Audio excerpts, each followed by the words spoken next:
He trained every single day for 4 years. Not most days. Every day. Christmas Day, his birthday, the day his father went into the hospital, the day his relationship ended, the day he got the news that the funding had fallen through, the day he felt so low he could not identify a single reason to get out of bed. He got out of bed. He trained. Nobody was watching. There was no competition on the horizon, no scout waiting to evaluate him, no audience to perform consistency for. Just a man in a gym alone before dawn, doing the same thing he had done the day before and the day before that. When people eventually saw what he had built, they called it talent. They called it natural ability. They called it a gift. They used every word available except the true one. His name was Bernard, and he was not naturally gifted. He was naturally average. His coaches had told him so at 17 when he first showed up to train. His physical measurements were unremarkable, his starting speed was ordinary, his technical foundation needed years of work that most people his age would not have been willing to put in. What Bernard had that none of the more gifted athletes around him had was this. He could not be stopped by a bad day. Not by discouragement, not by plateaus, not by the long stretches where nothing seemed to be improving and the work felt like moving stones uphill in the dark. He kept showing up. And the athletes with more natural ability, who trained when they felt like it and rested when they did not, eventually looked up one day to find that Bernard was ahead of them. Not because the talent had shifted. Because talent that shows up sometimes cannot compete with ordinary ability that shows up every single time. The Stoics understood this at a level that most modern thinking about consistency never reaches. They did not talk about consistency as a productivity strategy. They talked about it as a philosophical practice, as the visible evidence of a person who has decided who they are. Because a person who is consistent is not simply a person who does the same thing repeatedly. They are a person who has made a decision about their identity and refuses to let any single day contradict it. Any day can feel bad. Any day can offer a legitimate reason to stop. The person who is dangerously consistent is the person who has decided that no single day gets to make that decision for them. There are 5 ruthless lessons. 5 truths about consistency that nobody wants to say plainly, but that the Stoics lived and wrote and died by. Each one costs something. Each one is worth everything. Lesson 1. Consistency is a decision you make once and honor daily. In the autumn of 1519, a Portuguese explorer named Ferdinand set sail with 5 ships and 270 men on a voyage that no one had ever completed. He was looking for a western route around the world to the Spice Islands. Nobody knew how long it would take. Nobody knew if it was possible. Nobody knew what lay between the known coast of South America and whatever was on the other side. Magellan knew one thing. He had decided to go. And once he decided, he operated as if the decision were already settled. Not every day was the decision reconsidered. Not every storm was an occasion to ask whether continuing was still the right choice. The decision had been made. What remained was only the daily honoring of it. When the crew mutinied, he put down the mutiny. When the provisions ran low, he rationed and continued. When 3 of his 5 ships were lost, he sailed on with 2. When he himself was killed in the Philippines on April 27, 1521, the remaining crew continued without him because the decision he had made was so completely embedded in the culture of the expedition that it outlived the man who made it. The Victoria returned to Spain on September 6, 1522. 3 years after departure. 18 survivors of the original 270. With enough spice in the hold to pay for the entire expedition and return a profit. The first circumnavigation of the earth was completed because one man made a decision once, and everyone around him felt the weight of that decision every single day until it was finished. This is the first ruthless lesson. Consistency is not a daily decision. It is a daily honoring of a decision already made. The person who has to decide every morning whether to maintain their practice has not yet made the decision. They are still negotiating with themselves. And negotiation is exhausting. It drains the same willpower that the work requires. Every morning they spend energy arguing with the part of themselves that wants to stop. They arrive at the work with less available for the work itself. The person who made the decision once does not have that argument.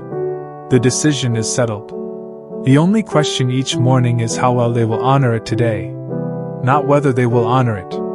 That was decided. Marcus Aurelius understood this with a precision that shows up on almost every page of the Meditations. He was not deciding every morning whether to be a good emperor. He had decided. The journal was not a renegotiation of the commitment. It was the daily examination of how well he had honored it the previous day and how he intended to honor it better today. That distinction is the entire difference between the person who is somewhat consistent when conditions are favorable and the person who is dangerously consistent regardless of conditions. One is still deciding. The other decided. Bernard decided at 19 that he was going to train every day. Not most days. Every day. Once decided, he never revisited it. Which is why 4 years later, when everything around him had changed, including his circumstances, his relationships, his finances, and his emotional state, the training remained constant. Because it was not up for discussion. It had already been decided. Lesson 2: Your feelings are not your schedule. In 1928, a woman named Virginia was in the middle of writing what would become one of the most important novels of the 20th century. She was also in the depths of a depression that had been with her most of her adult life. It arrived in waves. Some weeks were unmanageable. Some mornings she woke with what she described as a darkness so complete she could not identify a single reason to put her feet on the floor. And on those mornings she wrote. Not because she felt like writing. She almost never felt like writing. Because she had made the decision that writing was what her mornings were for. Virginia Woolf kept a writing schedule of extraordinary consistency throughout her adult life. Not because she was constitutionally cheerful, or emotionally stable, or in possession of a mental architecture that made the work easy. Because she had separated the question of whether she felt like working from the question of whether she was going to work. These were different questions with different answers. Whether she felt like it was a question for her emotions. Whether she was going to was a question for her identity. And she had already answered the second question. So the first one was interesting but not determinative. To the Lighthouse, Mrs. Dalloway, The Waves, Orlando. These books exist because Virginia Woolf understood something that almost no one in the modern conversation about motivation and inspiration is willing to say plainly. Waiting to feel like doing the work is the same as deciding not to do the work. Because the feeling arrives after the doing, not before it. The Stoics were almost impatient about this. Epictetus, who had no tolerance for the comfortable delusion, asked his students directly, "Do you think that a man who wants to be excellent at something waits to feel like practicing? Does the archer wait for a favorable emotional state before drawing the bow? Does the philosopher wait to feel philosophical before examining his thoughts? The practice is what produces the feeling, not the reverse. And the person who has learned this has access to consistency that the person waiting to feel ready will never achieve. Because the feeling of readiness is a byproduct of the work. It cannot exist without the work that produces it. And the work will not happen if you wait for the feeling to arrive first." Bernard did not feel like training every day for 4 years. He felt like staying in bed many of those mornings. He felt discouraged on the days when the training produced nothing visible. He felt exhausted on the days after the bad nights. He felt the full ordinary range of human emotional ambivalence about the work. And he trained. Not because he was exceptional at overriding his feelings. Because he had stopped consulting his feelings about whether to train. That was settled. His feelings got to exist. They did not get to vote. Lesson 3.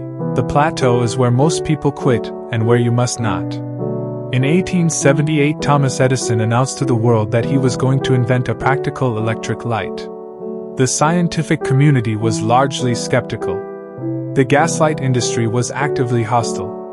Several of the most respected engineers in England publicly declared that Edison's goal was not just difficult, but theoretically impossible given the materials available at the time. Edison ignored them and went to work. He tested over 6,000 different materials for the filament. 6,000. The work was not exciting. It was not the kind of work that produces visible momentum or clear signs of approaching success. Most of the 6,000 tests produced the same result: failure. Not interesting failure, not failure that taught a clear lesson. Just failure that looked identical to the failure before it. For months at a time, Edison and his team worked at Menlo Park with nothing to show for it except a longer list of things that did not work.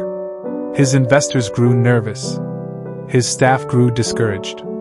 The press that had celebrated his announcement began to question whether he had overreached. And Edison kept working. Not because he could see the finish line. He could not. Not because he had a sign that success was approaching. He did not. Because he had decided to keep working until the problem was solved, and the problem had not yet been solved. On October 22, 1879, a carbonized bamboo filament burned for over 14 hours. The practical incandescent light bulb existed. The plateau had been crossed. But here is the part of the story that matters most for this lesson.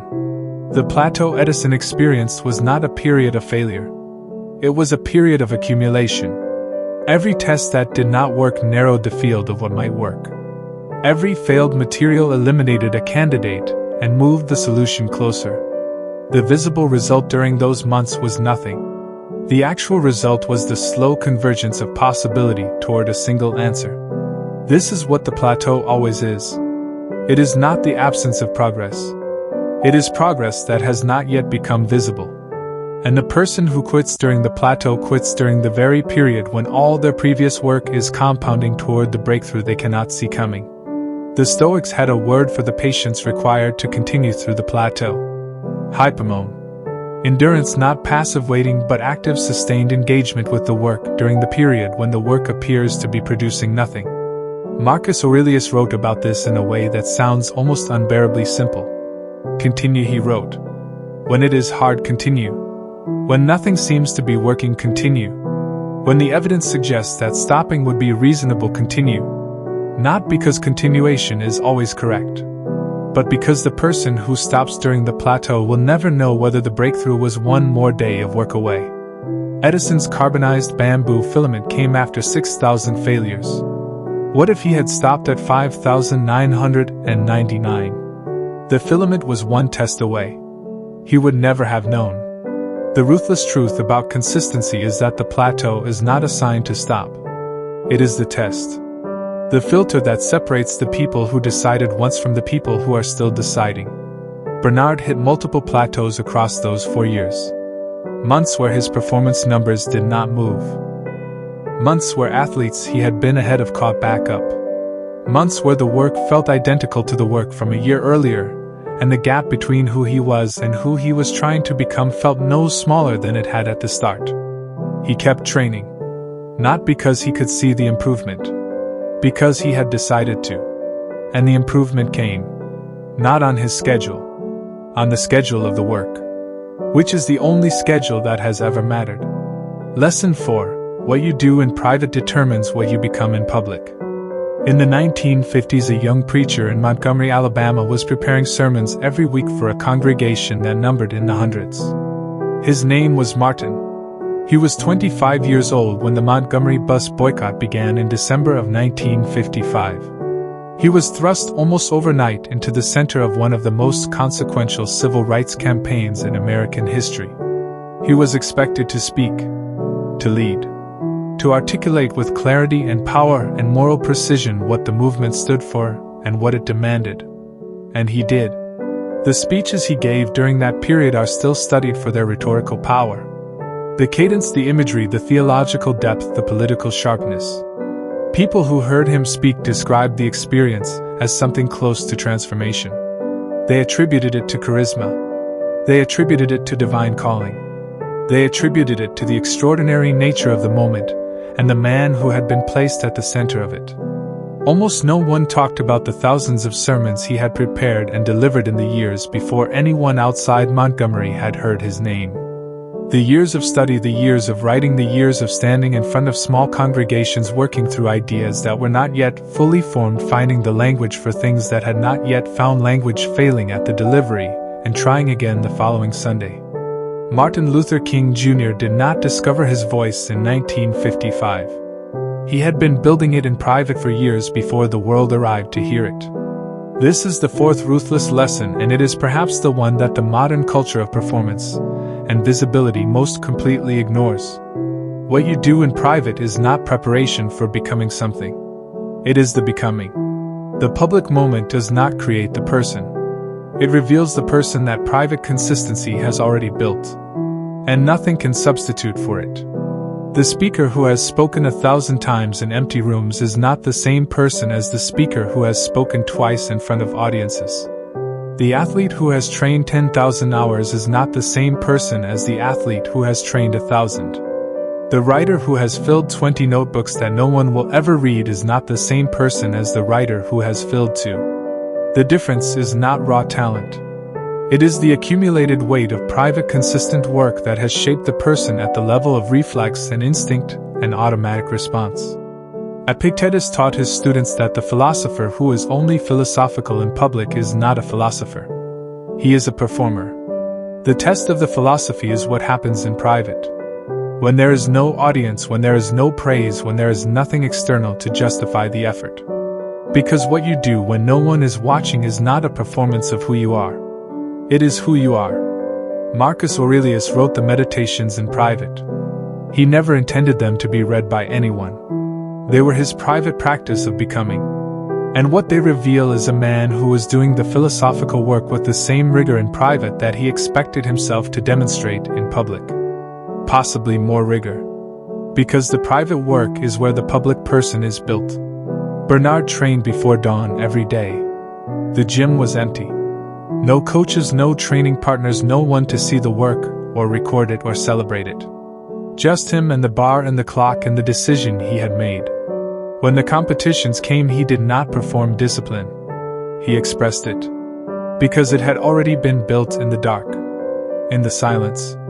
In the thousands of mornings that no one would ever know about. And that no one needed to know about. Because the work had already done what work does. It had made him. Lesson 5. Consistency is the only form of greatness available to ordinary people. In the summer of 1809, a baby was born in a log cabin in Kentucky. His family was poor. Not struggling poor, but genuinely destitute in the way that the early 19th century American frontier permitted. There were no books in the house. There was no school nearby. There was no path from that cabin to anything that the world would recognize as significant. His mother died when he was 9. His stepmother brought a few books into the home. He read them. All of them. Multiple times. By firelight, because there was no other light. He walked miles to borrow books from neighbors and walked miles back to return them. Not because books were a strategy for advancement. Because he was insatiably curious, and books were where the ideas were, and ideas were the only thing he had found that made the world feel larger than the poverty that surrounded him. He read law books borrowed from a neighbor and taught himself law. He failed in business twice. He was defeated in elections 8 times across his career. He suffered what his contemporaries described as a complete mental collapse in the winter of 1841. He kept going. Not because he could see where he was going. Because reading and learning and working had become so completely who he was that he did not know how to be anything else. Abraham Lincoln became the 16th President of the United States. He guided the nation through its bloodiest conflict and signed the Emancipation Proclamation. He is regarded by most historians as the greatest president in American history. And he came from a log cabin in Kentucky with no books and no school and no path. He built the path. One consistent act at a time. Not in great leaps. In daily, ordinary, unremarkable acts of learning and working and trying and failing and getting up and trying again. The 5th ruthless lesson is the one that removes every excuse. Consistency is not a tool available only to the talented. It is the only tool that makes talent irrelevant. Because talent without consistency produces occasional brilliance surrounded by long stretches of nothing. And consistency without natural talent produces the steady accumulation that eventually becomes something the talented person who shows up sometimes cannot compete with. Lincoln was not the most naturally gifted politician of his era. He was the most consistently developing one. He read more, he thought more, he wrote more, he revised more, he was wrong more and admitted it more and corrected more. Every single year of his adult life he was a more capable version of the person he had been the year before. not in dramatic leaps. In the daily, unremarkable private work of becoming. The Stoics would have recognized Lincoln immediately. He was practicing what they called the art of living. Not the performance of living. The art. The daily deliberate craft of becoming more through consistent engagement with the things that produce more. Marcus Aurelius wrote in the Meditations about the way small consistent acts compound over time into something that resembles transformation. He used the image of water wearing stone. Not by force. By persistence. By the consistent application of effort over time so that what seemed immovable is eventually not. You are the water. The stone is everything that is currently between you and who you are trying to become. The force is irrelevant. The consistency is everything. Bernard became the athlete that his coaches had not predicted at 17. Not because something changed in his genetics, or his circumstances, or his natural ability. Because he showed up every day for 4 years while the athletes with more natural ability showed up when they felt like it. He wore the stone. One training session at a time. The 5 lessons do not require extraordinary circumstances. They do not require exceptional natural gifts. They do not require the right moment, or the right network, or the right conditions. They require one thing: the decision. Made once, honored daily. Consistency is not complicated. That is the most honest thing that can be said about it. It is not a secret accessible only to the disciplined elite. It is a practice available to any person willing to make the decision, and then refuse to unmake it when the days get hard. Magellan decided to circumnavigate the earth and kept sailing when most of his crew was dead. Virginia Woolf decided to write and kept writing when the darkness made everything feel impossible. Edison decided to find the filament and kept testing when 6,000 attempts had produced nothing. Martin Luther King Jr. prepared and studied and spoke in empty rooms for years before the world arrived to hear what he had built. Abraham Lincoln read by firelight in a cabin with no floor and became the person that history needed when history needed him. None of them were waiting to feel ready. None of them were waiting for the plateau to end. None of them were performing consistency for an audience. They were practicing it in private because they had decided. And the decision held. Because once you have truly decided who you are, no single day gets to revise the answer. Not the bad day, not the discouraging day, not the day when the evidence suggests stopping would be reasonable. Not the day when no one would blame you for resting. Not the day when the gap between who you are and who you are trying to become feels so large that movement seems pointless. Those days are not exceptions to the practice. They are the practice. They are the days that determine whether what you are building is real or just a performance that requires favorable conditions to continue. The Stoics called the person who continues through those days a person of character. Not talent. Character. The deliberate, constructed, durable quality of a person who has decided once and honors the decision daily. That person becomes dangerous. Not dangerous in the sense of threat. Dangerous in the sense that they cannot be stopped by the ordinary forces that stop most people. They cannot be stopped by discouragement because they have already decided. They cannot be stopped by the plateau because they have already decided. They cannot be stopped by the absence of an audience because they have already decided. They cannot be stopped by a bad day because no single day has the authority to make that decision. They decided. And they kept going. Bernard stood on a podium 4 years after that first decision and felt something that none of the more naturally gifted athletes around him could fully understand. Not just the achievement. The knowledge of what had built it. The thousands of mornings before dawn. The empty gym. The decision honored on every single day, including the ones that offered every reasonable excuse to stop. He knew what that was worth.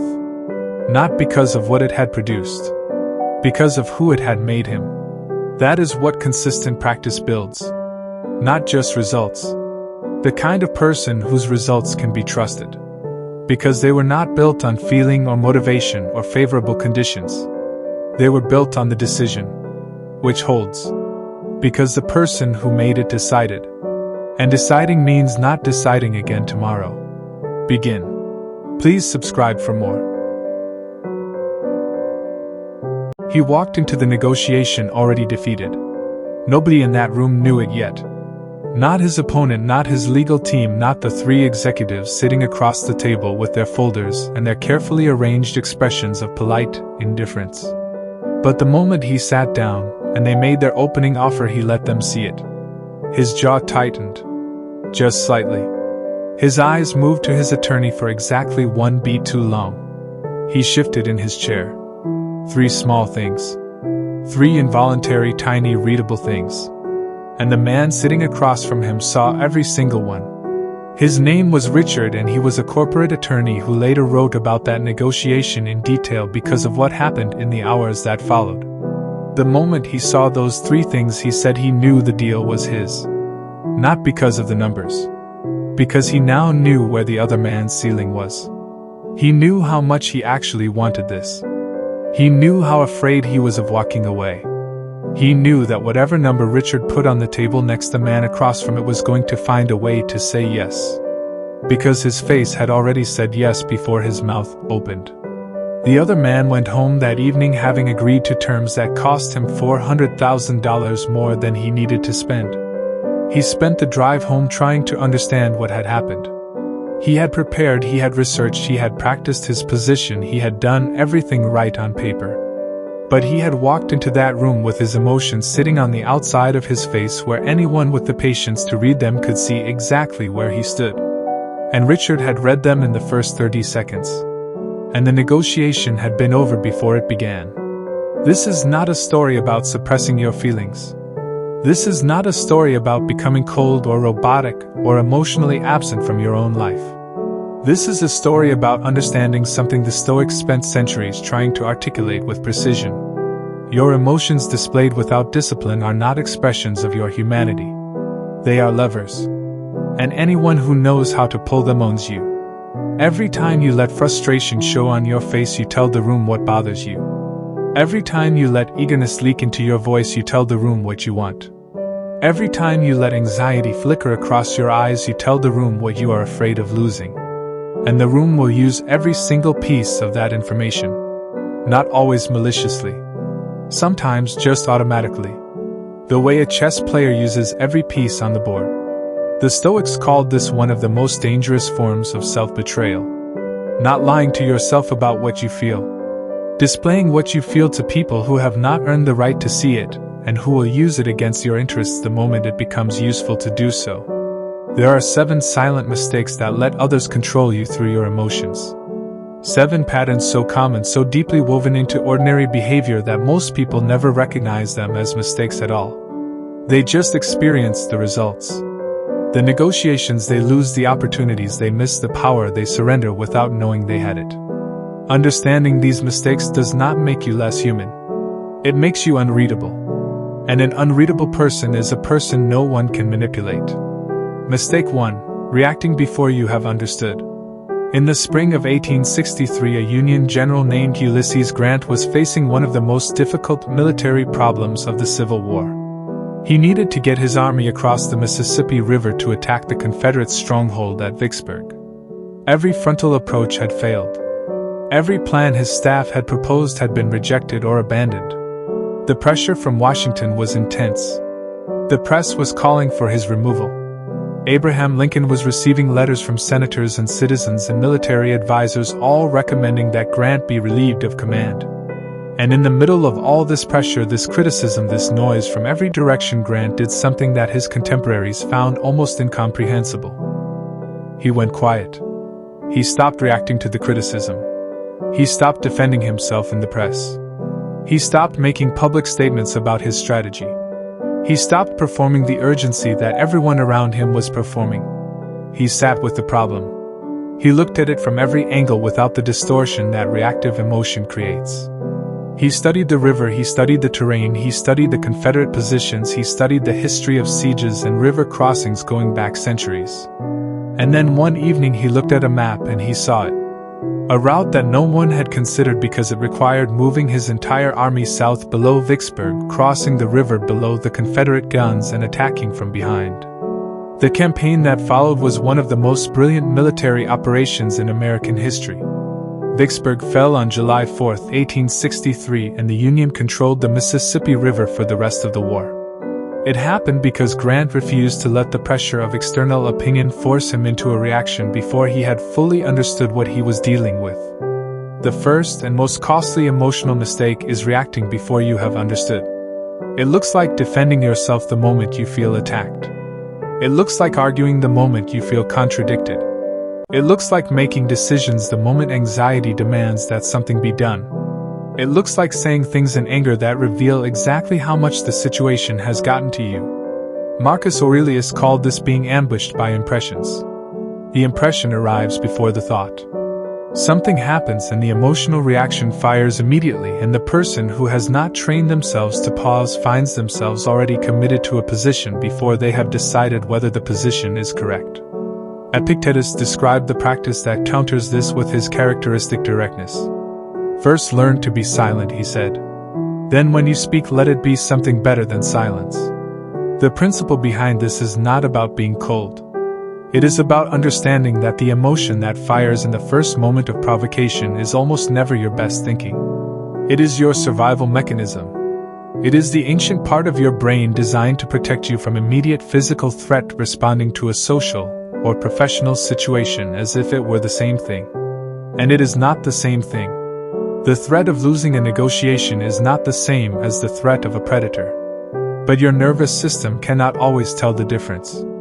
And so it fires the same response. And that response, visible on your face and your voice and your posture, tells everyone in the room that you feel threatened. And people respond to threatened people the same way predators respond to wounded animals.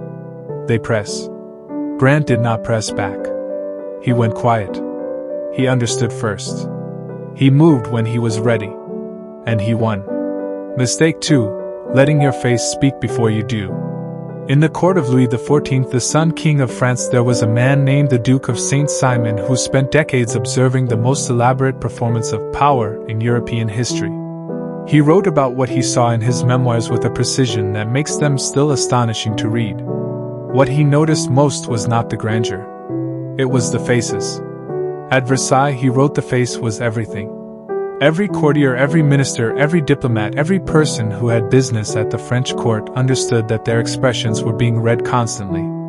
By the king, by rivals, by enemies, by allies trying to determine whether you were still in favor.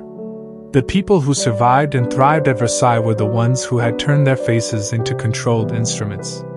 They smiled when it was useful. They expressed concern when concern was expected. They showed enthusiasm on command and withheld it on command. Not because they felt nothing. They felt everything.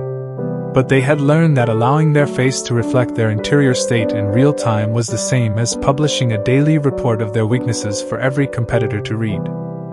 The people who failed at Versailles were almost always people who let their face speak before they did. The man who could not conceal his ambition and therefore gave his rivals everything they needed to block him. The woman who could not hide her contempt for a minister and therefore made an enemy who eventually destroyed her. The diplomat who let relief show when an unfavorable agreement was avoided and revealed to the other party that they should have pressed harder. Saint-Simon watched these patterns repeat themselves for decades. And he concluded that the face was not just an expression. It was a political instrument. And leaving it unmanaged was the equivalent of leaving a weapon on the table for your opponent to pick up. The Stoic practice here is what Marcus Aurelius called the discipline of appearance. Not deception. Discipline. The deliberate choice of what your face communicates to a room that is watching and drawing conclusions. The practice begins with awareness. Most people have almost no idea what their face is doing while they are thinking. They have never watched themselves in the moments of unexpected news or disappointment or irritation. They do not know that they frown when confused, or that their eyes widen when surprised, or that the corner of their mouth drops when they receive information they do not want. These are the tells. And the tells are not just read by sophisticated courtiers at Versailles. They are read by colleagues, by negotiating partners, by people interviewing you for opportunities, by people deciding whether to trust you with something important. The training is uncomfortable. Sit in front of a mirror and receive bad news. Watch your face receive good news. Watch what happens when you hear something you disagree with. Then practice receiving the same information with a face that gives away less. Not a mask. A considered expression. The expression you have chosen rather than the one that simply happened to you. Because the one that simply happens to you is a map to everything underneath. And you do not get to choose who reads that map. Mistake 3. Showing how much you want something. There was a writer in the early 20th century named Somerset who badly wanted to be taken seriously as a playwright. He had modest success as a novelist, but the theater was what he longed for. He wanted the applause, he wanted the critical recognition, he wanted to be known as someone who wrote for the stage. And in the years when he was pursuing this, he made the same mistake over and over again. He let theater managers and producers and directors see exactly how much he wanted it. He came to meetings too eager. He followed up too quickly. He accepted terms that any playwright with less hunger would have refused because the hunger was visible and the people on the other side of the table could see it and used it. He got produced. But he got produced on other people's terms. He spent years making less than he should have, receiving less credit than he deserved, and agreeing to changes in his work that he later described as humiliations. All because his desire was displayed. All because he had not learned to want the thing privately, and present himself publicly as a man who could take it or leave it. Somerset Maugham eventually learned this. By the middle of his career, he had developed a reputation for a cool, almost detached manner in professional dealings that confused people who expected warmth. He was warm privately, but professionally he had learned to hold his wanting close, to present himself as a man with options, even when the options were not as numerous as he appeared. He became one of the highest paid writers in the world. He signed the contracts that other writers envied. He got the terms. Not because his talent had changed, because the way he carried his desire had changed. The Stoics called this discipline of desire one of the 3 core practices of the philosophical life. Wanting only what is genuinely yours to have, and releasing your visible grip on everything else. Not because you stop caring, because you understand that visible wanting hands your leverage to everyone who sees it. When you walk into a room wanting something desperately, and that desperation shows you have already transferred power to whoever holds the thing you want. They know you will say yes. They know how far they can push. They know the minimum they can offer and still get your agreement. And they will calibrate their offer accordingly. The invisible practice is not indifference. It is carrying your desire inside where it belongs. Where it motivates your preparation, your strategy, your patience, your willingness to walk away if the terms are wrong. But where it does not become visible information available to the person sitting across from you, deciding how little they can give you. Mistake 4. Making your anger a gift to your enemies. In 44 BC, a Roman senator named Marcus Tullius Cicero made the most dangerous decision of his life.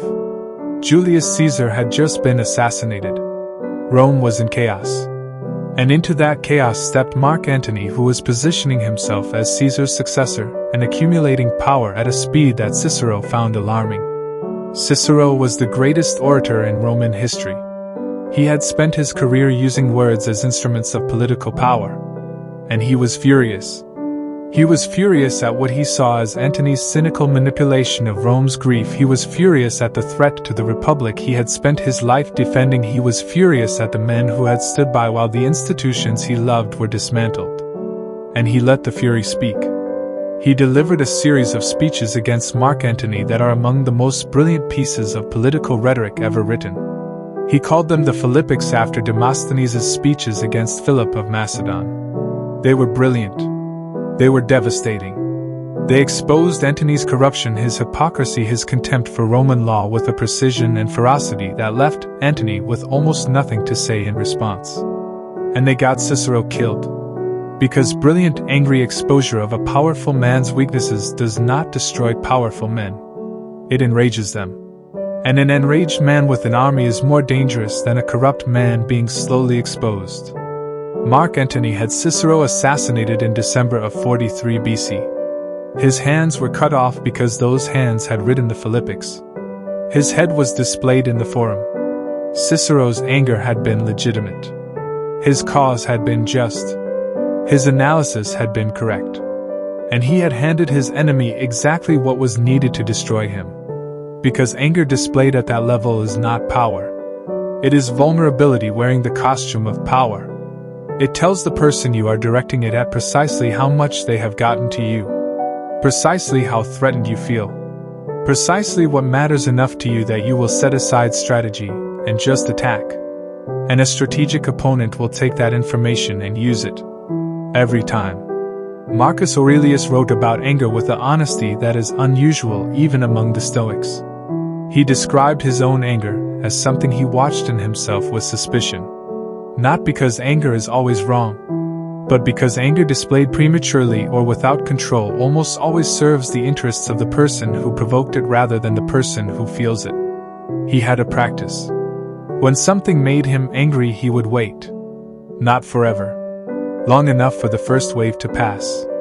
Long enough to ask what response would actually serve his interests and his values rather than just discharge the feeling. Sometimes the right response was still forceful. Sometimes the right response was silence. But the response came from him, not from the reaction. Cicero, the greatest mind of his era, let the reaction speak. And Antony, who was not in the same category of intelligence or eloquence, simply waited for the anger to expose everything that needed exposing. Then he acted. Your anger is the most precise map to what you care about that you can give another person. Be very careful who receives it. Mistake 5. Performing your pain in public. In the winter of 1815, Napoleon Bonaparte was defeated for the last time and sent into exile on the island of St. Helena. He had lost everything.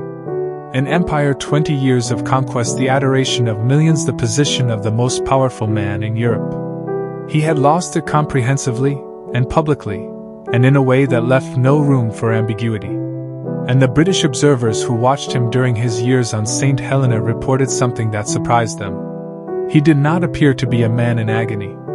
He organized his days, he dictated his memoirs, he rode when he was allowed to, he received visitors with courtesy, he engaged in the small politics of his tiny court with something that looked remarkably like his old precision and interest. He was performing the role of a man at peace. Not because he was at peace. The memoirs are full of evidence that he was not. But because he understood something about power that most people never learn. Performed pain is an invitation. It invites pity from the people who wish you well. And it invites contempt from the people who do not. And contempt from the people who do not wish you well is the most dangerous thing you can be seen to deserve.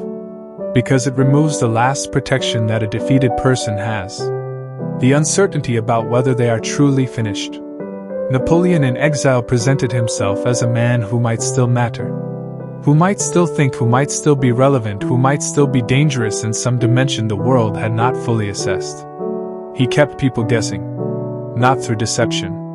Through the refusal to perform his pain in front of people who would use it. Seneca wrote about this with the clarity that characterizes his best thinking.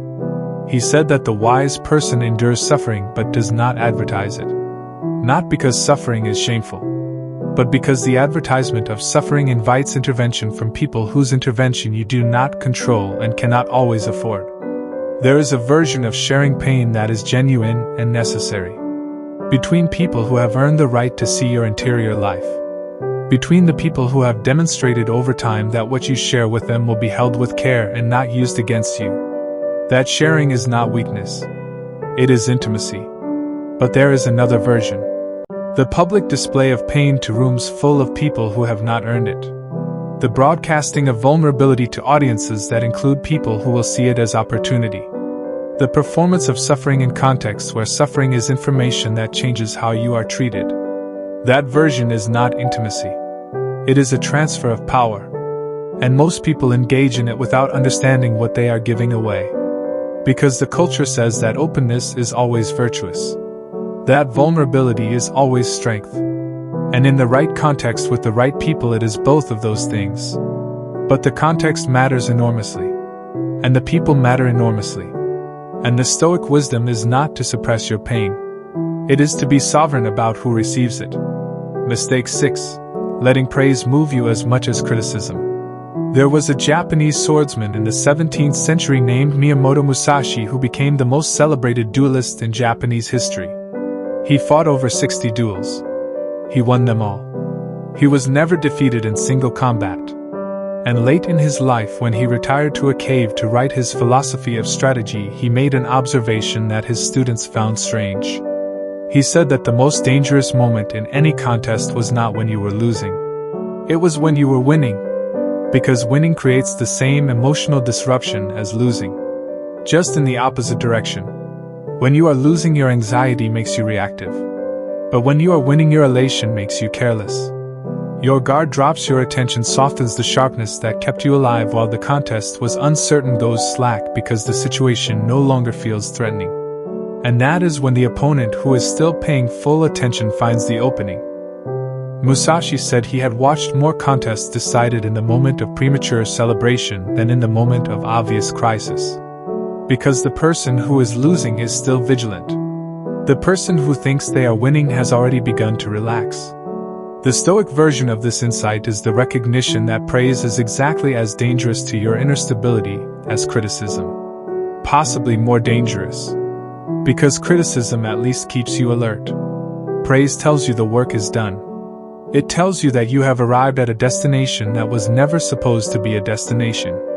It makes you start performing for the feeling of praise rather than working for the quality of the work.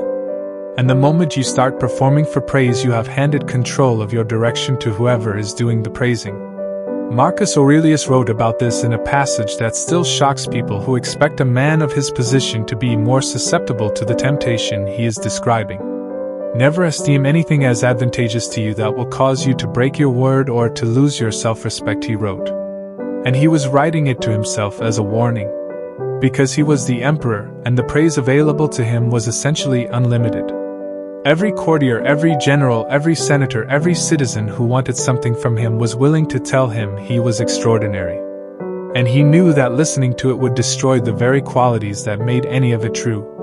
The practice is to receive both praise and criticism with the same measured response. Not coldness. Measured acknowledgement. Thank you, that means something to me. And then return to the work. Not to the feeling of being praised. To the work. Because the work is the only thing that actually produced what they were praising. And the work requires the same quality of attention whether the last thing someone said about it was wonderful or devastating. Musashi never lost a duel. Because he never stopped treating each moment of each contest as if it were still undecided. Even when it clearly was not. Especially when it clearly was not. Mistake 7. Having no interior life that the world cannot reach. In 1952, a young woman named Rosa was working as a seamstress in Montgomery, Alabama. She was a member of the NAACP. She had been thinking about the injustice of segregated public transportation for years. Not just thinking. Building. She had attended the Highlander Folk School in Tennessee, where she had studied the philosophy and strategy of nonviolent resistance. She had read about Mahatma Gandhi's campaigns in India.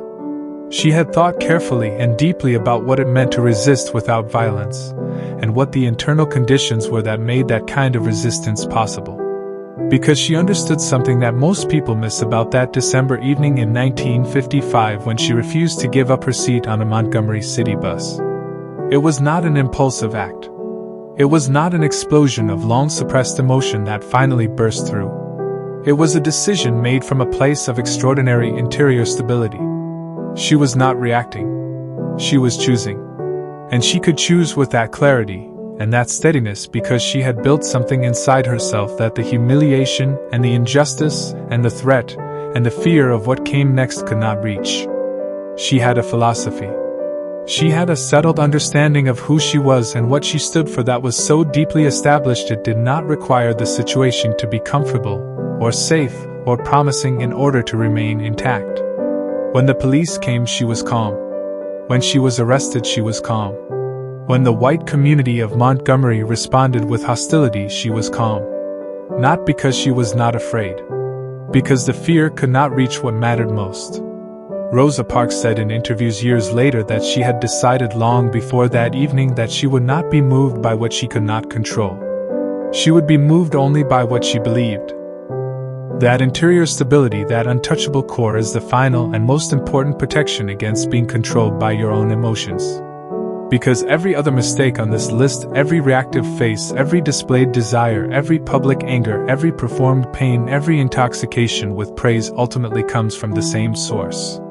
A self that is too dependent on external conditions to feel intact. A person whose peace requires the situation to be favorable, whose confidence requires the room to approve, whose calm requires the outcome to be certain. And because the situation is never always favorable, the room is never always approving, and the outcome is never always certain, that person is permanently available to be moved. Permanently available to be controlled. Through praise or insult or threat or desire, through any of the 1,000 handles that the external world offers to anyone patient enough to reach for them. The Stoics spent their entire tradition trying to build one thing in the people who studied with them. An interior life that the world could not reach. Not a person who felt nothing. A person whose feeling was sovereign. Whose emotional response was determined by their own values and their own judgment, and their own philosophy rather than by whatever the current situation happened to be doing. Marcus Aurelius described it as the inner citadel. Epictetus described it as the only true freedom. Seneca described it as the thing that makes a person truly wealthy regardless of what they possess. And Rosa Parks demonstrated it on a city bus in Alabama in December of 1955. Not by suppressing what she felt. By having built something underneath it that nothing could move. Richard the attorney went home after that negotiation thinking about what he had seen. He had made his living for 20 years reading people in exactly this way. But that evening something about it troubled him. He sat in his kitchen and thought about what it had actually meant to read that man so completely in the first 30 seconds. He thought about all the information that had been available to him because the other man had not been trained to withhold it. And he realized something uncomfortable. He was equally readable. He had been reading other people his entire career without ever seriously asking what they were reading in him. He hired a coach the following month. Not to learn to feel less. To learn to carry what he felt with more sovereignty.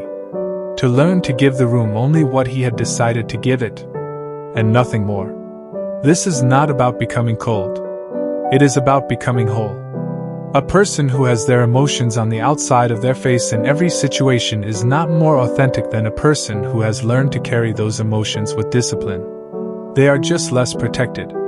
And in a world that will use your fear, your desire, your anger, your pain, and your vanity as levers the moment they become visible, being less protected is not a virtue. It is an exposure. The Stoics understood that emotional discipline is not the suppression of humanity. It is the fullest expression of it.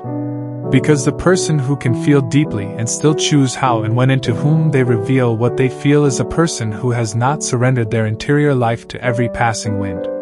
They have kept it. They have built it. They have made it strong enough to survive contact with the world. The 7 mistakes are not complex.